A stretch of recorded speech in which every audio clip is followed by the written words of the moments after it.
Welcome to a soft talk. ഇന്ന് നമ്മൾ എങ്ങനെയാണ് ഒരു വെബ്സൈറ്റ് വെബ് സെർവറിലേക്ക് അപ്ലോഡ് ചെയ്യുന്നത്, അല്ലെങ്കിൽ നമ്മൾ ഡെവലപ്പ് ചെയ്തേക്കുന്ന നമ്മുടെ ലോക്കൽ മെഷീനിലുള്ള HTML പേജസ് എങ്ങനെയാണ് നമുക്ക് ലൈവായിട്ട് കാണാൻ പറ്റുന്നത്, ഇതിനെ പറ്റിയുള്ള വീഡിയോ ആണ് നമ്മൾ ചെയ്യുന്നത്. നമ്മൾ ഇതിനു മുമ്പ് ചെയ്ത വെബ് ആപ്ലിക്കേഷൻ ടെർമിനോളജീസ് പാർട്ട് 1 എന്താണ് server and hardware parts, web server, DNS, IP, നമ്മൾ ഡെവലപ്പ് ചെയ്തേക്കുന്ന വെബ്സൈറ്റ് എങ്ങനെ വെബ് സെർവറിലേക്ക് അപ്ലോഡ് ചെയ്യണമെന്ന് നമുക്ക് നോക്കാം. ഇത് നമ്മൾ ക്രിയേറ്റ് ചെയ്തേക്കുന്ന ഒരു വെബ്സൈറ്റ് ആണ്, PHP-യിലാണ് ക്രിയേറ്റ് ചെയ്തേക്കുന്നത്. അപ്പോൾ ഇത് എങ്ങനെയാണ് വെബ് സെർവറിലേക്ക് നമുക്ക് അപ്ലോഡ് ചെയ്യണമെന്ന് നമുക്ക് നോക്കാം. അതിന് നമുക്ക് രണ്ട് കാര്യങ്ങളാണ് വേണ്ടത്. ഒന്ന് വെബ് സെർവർ വേണം, നമുക്ക് ഡൊമൈൻ നെയിം വേണം. ഇതിന് പല സൈറ്റുകളും ഉണ്ട്. നമ്മുടെ ഇ-കൊമേഴ്സ് സൈറ്റുകളെ പോലെ തന്നെ നമ്മൾ ഇ-കൊമേഴ്സ് സൈറ്റുകളിൽ എങ്ങനെ പ്രൊഡക്റ്റ് പർച്ചേസ് ചെയ്യുന്നു അതുപോലെ തന്നെയാണ് നമ്മൾ വെബ് സെർവറും ഡൊമൈൻ നെയിമും പർച്ചേസ് ചെയ്യുന്നത്. ഇത് godaddy.com എന്ന് പറയുന്ന ഒരു വെബ്സൈറ്റ് ആണ്. അതുപോലെ തന്നെ bigproc.in, ഇതും ഇതുപോലെ തന്നെ വെബ് സെർവറും ഡൊമൈൻ നെയിമും പർച്ചേസ് ചെയ്യാനുള്ള വെബ്സൈറ്റ് ആണ്. അപ്പോൾ ഗോഡാഡിയിൽ നമുക്ക് ഇവിടെ കാണുവാൻ സാധിക്കും വെബ് ഹോസ്റ്റിംഗ് 199 പെർ മന്ത്. അതുപോലെ തന്നെ ഡൊമൈൻ നെയിം ആണെങ്കിൽ 199 ഫോർ ഫസ്റ്റ് ഇയർ എന്ന്. പക്ഷെ ഇതെല്ലാം ആഡാണ്. നമ്മൾ പർച്ചേസ് ചെയ്യുമ്പോൾ ഈ റേറ്റ് ആയിരിക്കില്ല, ഇതിലും ഒരു ഇരട്ടി റേറ്റ് വരാനുള്ള ചാൻസസ് ഉണ്ട്. അപ്പോൾ ഇതെല്ലാം ആഡിന്റെ ഭാഗമായിട്ട് അവർ ഇട്ടേക്കുന്നതാണ്. അന്നേരം ടാക്സും കാര്യങ്ങളെല്ലാം ആഡ് ചെയ്ത് വരും. നമുക്ക് വെബ് ഹോസ്റ്റിങ്ങിനെ പറ്റി നോക്കാം. വെബ് ഹോസ്റ്റിങ്ങിനെ പറ്റി പറയുമ്പോൾ നമ്മൾ കഴിഞ്ഞ പാർട്ട് 1 പറഞ്ഞായിരുന്നു 3 ടൈപ്പ് ഓഫ് വെബ് ഹോസ്റ്റിംഗ് ഉണ്ട്. ഒന്ന് ഷെയർഡ് ഹോസ്റ്റിംഗ് ഉണ്ട്, പിന്നെ VPS വെർച്വൽ പ്രൈവറ്റ് സെർവർ ഉണ്ട്, പിന്നെ ഡെഡിക്കേറ്റഡ്. ഇപ്പോൾ നമ്മളൊരു സ്കൂളിൻ്റെയൊക്കെ വെബ്സൈറ്റ് ഡെവലപ്പ് ചെയ്യുകയാണെങ്കിൽ അതിന് നമുക്കൊരു VPSO ഡെഡിക്കേറ്റഡ് സെർവറോ വേണ്ട, നമുക്ക് എന്തൊരു ഷെയർഡ് ഹോസ്റ്റിംഗ് മതി. അല്ല നമ്മളൊരു ഇ-കൊമേഴ്സ് അല്ലെങ്കിൽ സോഷ്യൽ നെറ്റ്വർക്കിംഗ് സൈറ്റ് ഡെവലപ്പ് ചെയ്യണമെങ്കിൽ നമ്മൾ ഡെഡിക്കേറ്റഡ് സെർവർ നമ്മൾ യൂസ് ചെയ്യും. അപ്പോൾ അതനുസരിച്ച് അതിൻ്റെ റേറ്റും സ്പെസിഫിക്കേഷനും കാര്യങ്ങളെല്ലാം മാറ്റം ഉണ്ടാവും. നമുക്ക് നോക്കാം വെബ് ഹോസ്റ്റിംഗ്. ഇപ്പോൾ ഷെയർഡ് ഹോസ്റ്റിംഗ് ആണ് ജസ്റ്റ് 99 റുപ്പീസ് പെർ മന്ത്. അതിൻ്റെ പല പല പ്ലാനുകളും ഉണ്ട്. Economy, DLX, unlimited. അപ്പോൾ അതിൻ്റെ അകത്ത് എക്കണോമിയിലാണെങ്കിൽ 1 വെബ്സൈറ്റ് ഹോസ്റ്റ് ചെയ്യാൻ പറ്റുള്ളൂ, DLX-ലാണെങ്കിൽ അൺലിമിറ്റഡ് വെബ്സൈറ്റ്സ് നമുക്ക് ഹോസ്റ്റ് ചെയ്യാം, 25 ഡാറ്റാബേസസ് യൂസ് ചെയ്യാം. ഇതൊക്കെ ഇതിൻ്റെ സ്പെസിഫിക്കേഷൻസ് ആണ്. അതുപോലെ തന്നെ നമുക്ക് ഇനി VPS എടുത്ത് നോക്കാം. പിന്നെ അതുപോലെ തന്നെ നമ്മൾ ശ്രദ്ധിക്കണം, നമ്മൾ ഡെവലപ്പ് ചെയ്തേക്കുന്ന സെർവർ സൈഡ് സ്ക്രിപ്റ്റ് പറയുകയാണെങ്കിൽ PHP, JSP, ASP. ഇപ്പൊ PHP ആണെങ്കിൽ നമുക്ക് ലിനക്സ് ഹോസ്റ്റിംഗിൽ ഓക്കെ ആണ്. ആ സമയത്ത് ASP ആണെങ്കിൽ നമ്മൾ വിൻഡോസ് ഹോസ്റ്റിംഗ് സെലക്ട് ചെയ്യേണ്ടി വരും. കാര്യം വിൻഡോസ് സെർവറാണ് ASP സപ്പോർട്ട് ചെയ്യുന്നത്. അപ്പൊ അത് നമ്മൾ ശ്രദ്ധിക്കണം. ഇനി VPS ഹോസ്റ്റിംഗ് നമുക്ക് നോക്കാം. VPS ഹോസ്റ്റിംഗിൽ നമ്മൾ എന്ത് ചെയ്യുന്നു കണ്ടോ, അതിന്റെ റേറ്റിൽ തന്നെ ഇവിടെ മാറ്റം വന്നു, 1000 രൂപയിലേക്ക് വന്നു.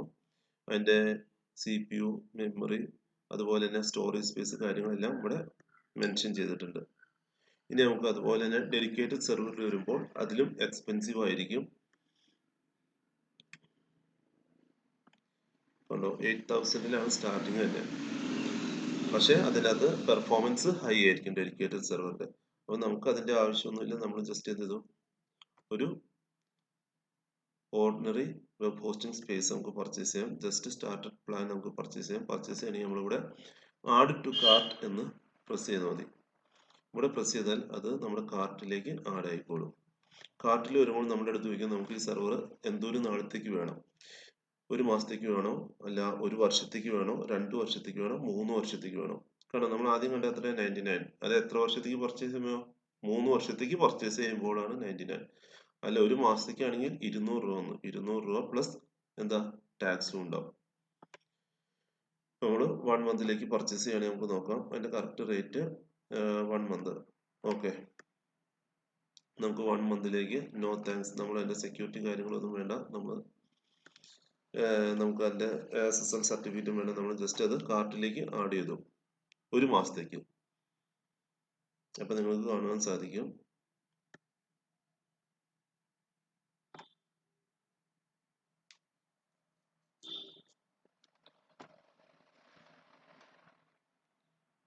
ഇതാണ് നമ്മൾ 1 മാസത്തേക്ക് എത്ര 199 റുപ്പീസ്. ഓക്കെ, നമ്മൾ ഫ്രണ്ട് പേജ് കണ്ട 99 റുപ്പീസ് ആണ്, അത് നമ്മൾ കാർട്ടിൽ വന്നപ്പോൾ അത് 199 ആയി 1 മാസം മന്തിലേക്ക്. ഇനി നമുക്ക് ഇതുപോലെ തന്നെ ഒരു ഡൊമൈൻ നെയിം പർച്ചേസ് ചെയ്യണമെങ്കിൽ നമ്മൾ എന്ത് ചെയ്യുക, ജസ്റ്റ് ഇവിടെ വരിക, നമുക്ക് ഇഷ്ടമുള്ള ഡൊമൈൻ നെയിം സെർച്ച് ചെയ്യുക. ഇപ്പൊ ഓൾറെഡി ഈ എക്സാമ്പിൾ നമ്മൾ അപ്പോൾ ഓൾറെഡി എടുത്തേക്കുന്നത് കാരണം എന്ത് ചെയ്യില്ല, ആ ഡൊമെയിൻ നമുക്ക് അവൈലബിൾ ആയിരിക്കില്ല. മറ്റൊരാൾ പർച്ചേസ് ചെയ്ത ഡൊമെയിൻ നെയിം നമുക്ക് ഒരിക്കലും അവൈലബിൾ ആയിരിക്കില്ല. അപ്പോൾ അതിന് പകരം സജഷൻസ് ഉണ്ട്. ഇത് my I P face dot in available ആണ്, my I P face dot com available ആണ്. അങ്ങനെ പല ഡൊമെയിൻസും അവൈലബിൾ ആണ്. നമുക്ക് ഇഷ്ടമുള്ളത് സെലക്ട് ചെയ്യാം. മറ്റത് ഓൾറെഡി എടുത്തേക്കുന്ന കാരണം വേണമെങ്കിൽ എന്ത് ചെയ്യാം. ഇപ്പോൾ നമുക്ക് ആവശ്യമായ വെബ് സെർവറും അതുപോലെ തന്നെ ഡൊമെയിനും നമ്മൾ പർച്ചേസ് ചെയ്തു. അതിനുശേഷം നമ്മൾ ഗോഡാഡി അക്കൗണ്ടിൽ ലോഗിൻ ചെയ്യുക. അതിനുശേഷം മൈ പ്രൊഡക്ട്സിൽ പ്രസ് ചെയ്യുക.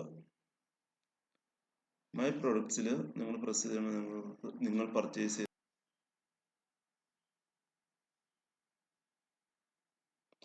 നമ്മൾ അതിൻ്റെ അത് സെർവേഴ്സ് സെലക്ട് ചെയ്തു. ഇപ്പോൾ ഇവിടെ നമ്മൾ പർച്ചേസ് ചെയ്ത VPS സെർവർ നമുക്ക് കാണുവാൻ സാധിക്കുന്നതാണ്, പറ്റുന്നതാണ്. സെർവർ എവിടെ ഇരിക്കുന്നത്? നോർത്ത് അമേരിക്കയിൽ. സെർവറിൽ ഏത് OS ആണ്? CentOS ആണ്. അതുപോലെ തന്നെ അതിൻ്റെ IP അഡ്രസ്സ് ഇതാണ്. നമ്മൾ വെബ് സെർവർ വാങ്ങിയതിന് ശേഷം നമുക്ക് അതിലേക്ക് ലോഗിൻ ചെയ്യാൻ വേണ്ടിയുള്ള യൂസർ നെയിം പാസ്വേഡും നമ്മൾ ജനറേറ്റ് ചെയ്തെടുക്കുക. അപ്പോൾ നമ്മൾ WHMന്റെ ഉള്ളിലേക്ക് ലോഗിൻ ചെയ്തു. ഇവിടെ നമുക്ക് പാക്കേജ് എന്ന് പറയുന്ന ഒരു ഓപ്ഷൻ ഉണ്ട്. പാക്കേജ് ഇത് നമുക്ക് ഇപ്പോൾ ഈ സെർവറിന്റെ കപ്പാസിറ്റി എന്ന് പറഞ്ഞാൽ 40 GB ആണ്. നമ്മൾ ഹാർഡ് ഡിസ്കിനെ പാർട്ടീഷൻ ചെയ്യുന്നതുകൊണ്ട് നമുക്ക് പല പല പാക്കേജസ് ക്രിയേറ്റ് ചെയ്യാം. അപ്പോൾ ഇതിൻ്റെ അകത്ത് ഉദാഹരണം ഞാൻ കുറച്ച് പാക്കേജസ് ക്രിയേറ്റ് ചെയ്തിട്ടുണ്ട്. ആ പാക്കേജസ് നമുക്ക് കാണാൻ പറ്റും 10 GB 10 GB 10 GB വെച്ച്. അപ്പോൾ ഇനി നമ്മുടെ സൈറ്റ് ഇതിലൊരു പോർഷനിലേക്ക് സ്റ്റോർ ചെയ്യാൻ പോവുകയാണ്. അതിനുവേണ്ടി നമ്മൾ അക്കൗണ്ട് ഫങ്ഷൻസിൽ വരിക. എന്ന് വെച്ചാൽ നമ്മുടെ ഈ സെർവറിൽ ഈ പർട്ടിക്കുലർ പോർഷൻ ആ പർട്ടിക്കുലർ ഡൊമൈനിലേക്ക് പോയിന്റ് ചെയ്യാൻ പോവാണ്. ഇവിടെ നമ്മൾ എന്ത് ചെയ്യുന്നു, നമുക്ക് നമ്മുടെ ഡൊമൈൻ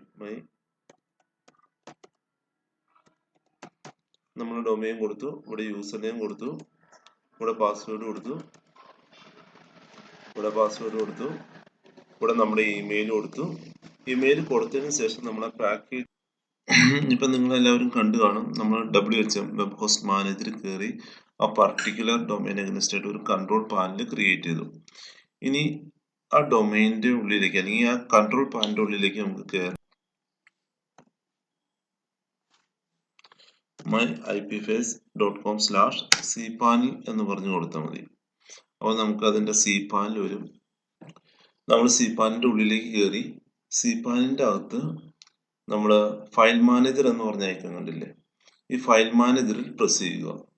ഇതിൻ്റെ അകത്ത് public.html എന്ന് പറയുന്ന ഒരു ഫോൾഡർ ഉണ്ട്.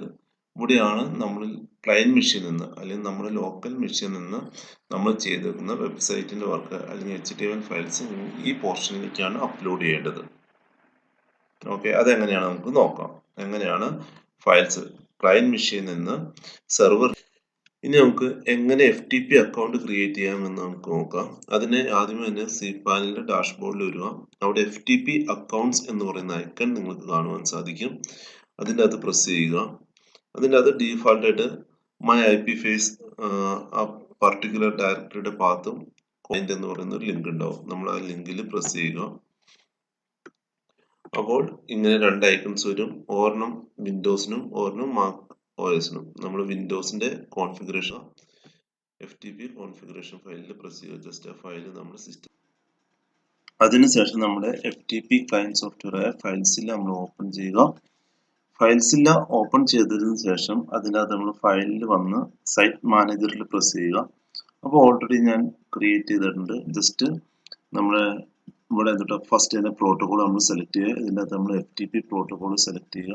ആ ഡീറ്റെയിൽസ് എല്ലാം നമ്മൾ cpanelന്റെ ഇവിടെ നമുക്ക് കിട്ടും. മാനുവൽസ് എന്ന FTP ഫയല് നമ്മൾ ഡൗൺലോഡ് ഈ കോൺഫിഗറേഷൻ ചെയ്യണമെങ്കിൽ നമ്മൾ FTP എന്ന് പറയുന്ന ഫയൽ സോഫ്റ്റ്വെയർ ഡൗൺലോഡ് ചെയ്യുക. എന്നിട്ട് ഈ കോൺഫിഗറേഷൻ ഫയൽ ഡൗൺലോഡ് ചെയ്ത് അതിൻ്റെ അകത്ത് ഇമ്പോർട്ട് ചെയ്താൽ വർക്ക് ആയിക്കോളും. നമ്മൾ മാനുവലായിട്ടാണ് ചെയ്യുന്നത്. അതാണ് നമ്മൾ ഫയൽസില്ല എന്ന് പറയുന്ന FTP സോഫ്റ്റ്വെയർ ആണ് നമ്മൾ യൂസ് ചെയ്യുന്നത്. എന്നിട്ട് നമ്മൾ മാനുവലായിട്ട് സെറ്റിംഗ്സ് അതിൻ്റെ അകത്ത് സെറ്റ് ചെയ്ത് കൊടുക്കുക. പ്രോട്ടോകോൾ FTP നമ്മൾ സെലക്ട് ചെയ്ത് നമ്മുടെ ഡൊമൈൻ നെയിം myipface.com, അതുപോലെ തന്നെ പോർട്ട്, നമ്മുടെ പോർട്ട് എന്ന് വെച്ചാൽ 21 ആണ്. ഇത് നമ്മൾ യൂസ് എക്സ്പ്ലിസിറ്റ് FTP അത് നമ്മൾ കൊടുക്കുക. അതുപോലെ തന്നെ logon type normal user name നമ്മുടെ കൺട്രോൾ പാനലിലേക്ക് എന്ന് പറയുന്ന ബട്ടണിൽ പ്രസ് ചെയ്യുക. ഓക്കെ പ്രസ് ചെയ്യുക. ഓക്കെ പ്രസ് ചെയ്തിട്ട് അപ്പോൾ ഇതുപോലെ ഒരു സർട്ടിഫിക്കേഷൻ വരും. നമ്മൾ എന്ത് ചെയ്യുക, ഓക്കെ പ്രസ് ചെയ്യുക.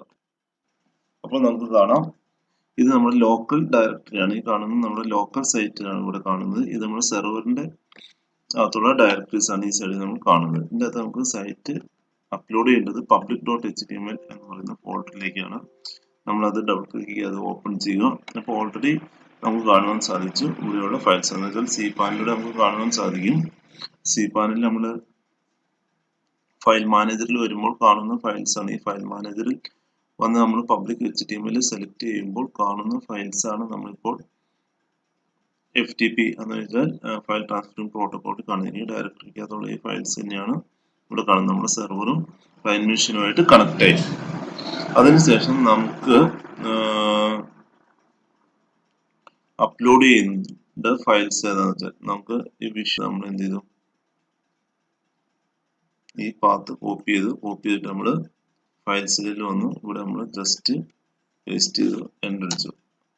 അപ്പോൾ നമുക്ക് നമ്മുടെ കറസ്പോണ്ടിങ് ഡയറക്ടറി ഇവിടെ ഓപ്പൺ ആയിട്ട് വന്നു. ഇതിൻ്റെ അകത്ത് നമ്മൾ എന്ത് ചെയ്യുന്നു, വിഷു ഫയൽസ് എന്നുള്ളത് നമ്മൾ ജസ്റ്റ് എന്ത് ചെയ്തു, ഡ്രാഗ് ചെയ്ത് ഇങ്ങോട്ട് ഇടുന്നു.